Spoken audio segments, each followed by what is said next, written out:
tout peut arriver quand on n'a plus peur et qu'on lâche prise. J'imagine que tu as probablement déjà entendu parler de ça. Je vais partager quelques mots à ce sujet. Quand tu te libères de la peur et que tu lâches prise, effectivement, tout peut arriver. Salut, je suis Baptiste, je suis coach. Et donc dans cette vidéo, je vais te parler de ce fameux lâcher prise et de ces peurs qui nous coincent. Euh, Déjà, première chose, il suffit pas de le savoir pour que ça arrive. Voilà, j'imagine que tu as pris conscience que déjà ce que je t'ai dit là, tu le sais.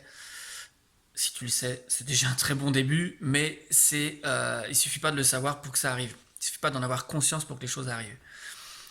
Ce que je veux dire, c'est que toutes les peurs et tout le lâcher prise, toutes les peurs dont on n'arrive pas à se séparer, à lâcher pour obtenir et aller vers ce qu'on a envie de vivre, tout ce lâcher prise dont on n'arrive pas finalement à s'autoriser parce que c'est flippant, parce qu'on ne sait pas où on va, parce qu'on maîtrise rien,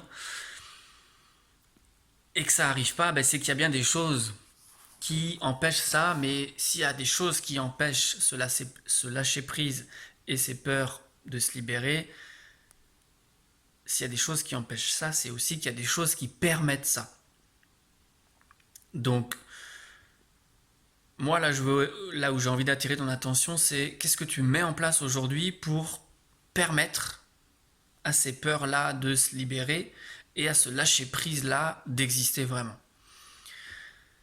Le gros du travail que je propose moi dans mes séances, et notamment dans le programme que je vais sortir là, si tu as des questions par rapport à ça d'ailleurs, tu m'envoies un message, ça va sortir dans les jours ou semaines là, qui arrivent là. On fait un gros travail sur les résistances, sur ce qui empêche, sur les freins, et je vais t'en donner 2 ou 3 dans cette vidéo, qui empêchent de se libérer de la peur et qui, par conséquence, ne nous permettent pas de lâcher vraiment prise.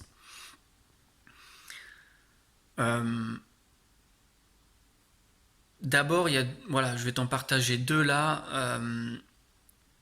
Ce qui permet de pas lâcher prise et ce qui permet d'entretenir les peurs, déjà, c'est quand on se met en mouvement, quand on se met en action, quand on est face à un événement ou en relation avec quelqu'un ou quelque chose. Si déjà on est dans l'état d'esprit de je sais ce qui va se passer, je connais la situation, lui il est comme ci, comme ça, on est déjà dans du jugement.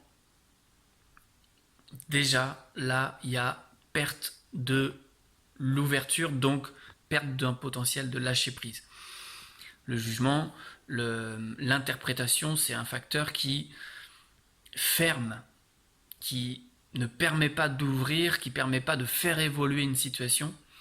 Donc cette notion de jugement et d'interprétation, déjà, si tu te vois faire ça, déjà, tu peux agir à ce niveau-là et dire stop quand ça arrive, parce que déjà, ça permet pas, si quand je vois quelque chose, me dit ah, il va se passer ça, ok, j'ai déjà inconsciemment créé le tunnel qui va faire que tout ce qui va arriver en dehors de ça, je vais masquer, je vais pas regarder ça.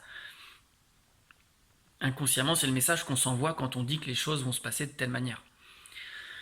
Donc voilà, déjà l'interprétation de jugement, première chose. Et deuxième chose, j'ai oublié ce que c'est la deuxième chose, la projection. C'est-à-dire, ah bah oui, je vais avoir peur, ou il va faire ça ou elle va faire ça.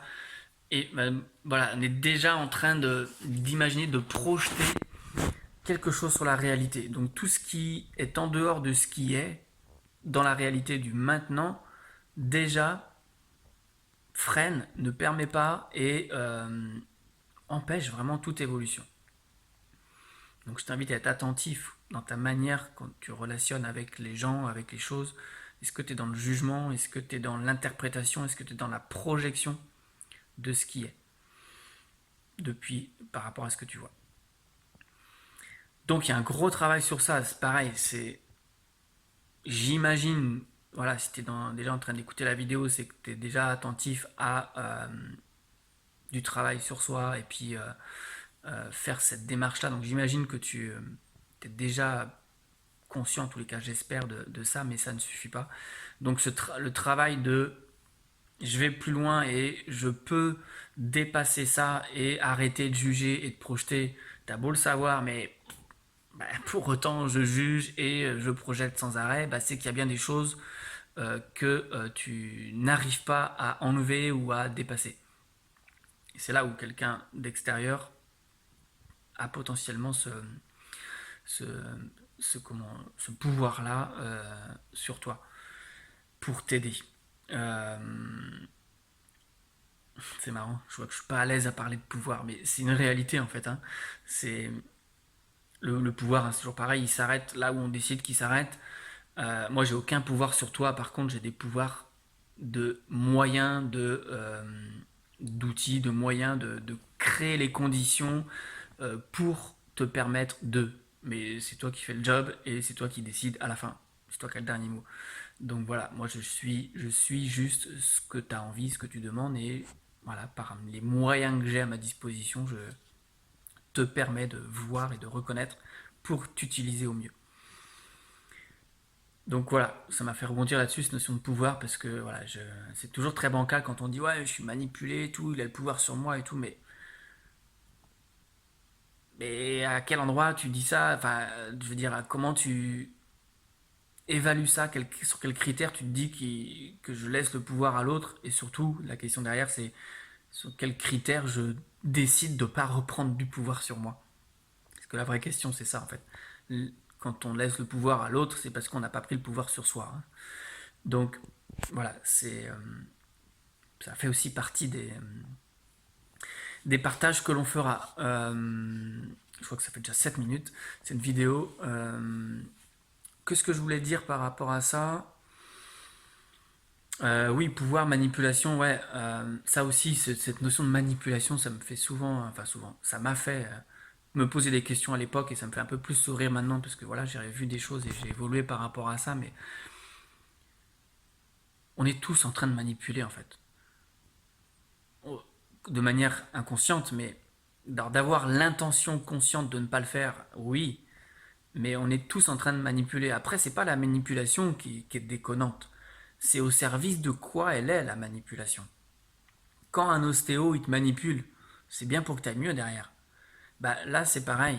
Quand j'accompagne les gens, je manipule l'énergie, c'est-à-dire j'oriente, je la dirige, je, comment ouais, je permets, en tous les cas, je crée les conditions pour qu'elle soit utilisable au service de ce que la personne veut. Donc oui, je manipule l'énergie, mais encore une fois, c'est au service de quelque chose. Et, et c'est là où pour moi, il y a vraiment une attention particulière à porter, c'est-à-dire que la notion de manipulation, c'est à partir de quand et à partir de quoi je me sens manipulé en fait. Si ça répond à ce que je veux, ben c'est ok. Et si ça répond pas à ce que je veux pas, bah là je me pose des questions. Et c'est là où tu as du pouvoir sur la fin, la décision de ce que tu fais, de tout ce que tu vis et ce que tu entends et reçois. Bref, dans le nouveau programme que je vais faire là, je suis hyper excité de lancer ce programme là parce qu'il va être hyper complet. Il y aura du travail sur la gestion des émotions. Tu pourras écouter la vidéo que j'ai faite par rapport à ça. Elle dure pas trop longtemps, elle dure 5 minutes.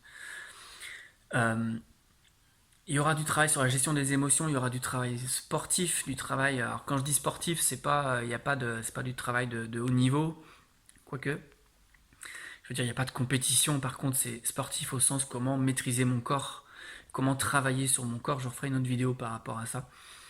Il y aura du travail donc de coaching, d'exploration. Il y aura du travail il y aura du partage de contenu, il y aura du partage d'enseignement où là justement il y aura un peu comme je fais là en fait, hein, c'est de l'enseignement, des choses à savoir, il y aura de la théorie forcément parce que la pratique sans la théorie, il manque quelque chose. En tous les cas, il y a des moyens d'aller plus vite quand on comprend les choses. Donc il y aura du agir et il y aura du comprendre. Euh, le fonctionnement de l'être humain, il y aura du comprendre les freins, l'utilisation du potentiel, comment ça fonctionne, etc. Il y aura les dynamiques fondamentales de la conscience de l'être humain. Il y aura tout ce qui est processus de transformation. Il y aura comment on fonctionne et c'est quoi la réelle transformation. Donc tout ça, ce sera de l'enseignement, ça fera partie des temps qu'on passera ensemble. Il y aura aussi de la méditation, de la respiration. Je mettrai les deux dans un méditation et respiration. Je ferai un petit mix je ferai ma petite cuisine avec ça, mais il y aura des temps dédiés spécifiquement à ça. Où là aussi, je t'expliquerai pourquoi et en quoi c'est utile pour dépasser ce qui te bloque aujourd'hui et vivre la vie que tu as envie de vivre. Il y aura un très gros travail de fond qui est celui de se libérer de ces automatismes qui nous empêchent de vivre la vie qu'on a envie. Euh, pour obtenir quelque chose, pour être libre finalement. Je peux mettre un point à cette phrase-là, juste pour être libre. C'est-à-dire ne plus être emmerdé par tous nos freins inconscients, par toutes nos histoires, par toutes nos blessures, etc. Être libre en fait, libre d'être soi-même et de réaliser ce qu'on a envie de réaliser. Donc voilà, ça va être très dense, ça va se passer sur plusieurs mois et ce sera un petit groupe, mais justement par rapport à ça, la force du groupe va être très très aidante. Euh, voilà, je ne vais pas aller plus loin dans cette vidéo. Encore une fois, si tu as des questions, tu me les poses en bas de la vidéo ou tu me laisses, tu m'appelles et tu me laisses un message. Est-ce que j'avais d'autres choses? Non, pour l'instant, c'est pas mal, je crois. Enfin voilà, tu vois, ça va être un accompagnement très riche selon moi et c'est encore une fois toute mon expérience de là où je suis, de là où je suis rendu sur le chemin de la connaissance de soi, que ça passe par l'état d'esprit, l'état émotionnel et l'état physique. La gestion du corps physique, moi j'ai bossé 12 ans dans la remise en forme, l'utilisation du corps et comment on l'utilise par rapport à ce qu'on veut vivre ou transformer, ça a un vrai lien. Les blocages physiques, corporels, euh, selon l'endroit, selon la partie du corps, soit les jambes, les bras, le coude, le bassin, le dos. Voilà, il y aura un gros travail. Je vais refaire une vidéo par rapport à ça parce que c'est vraiment un sujet à part entière qui me tient à cœur aussi et c'est ce que je fais aussi dans mon quotidien. Donc voilà, ça va être très complet. Allez, cette fois-ci, je m'arrête là pour de bon. Si tu as des questions, c'est sous la vidéo. Je te dis à bientôt pour la suite de l'aventure. Objectif libre d'être. Ciao.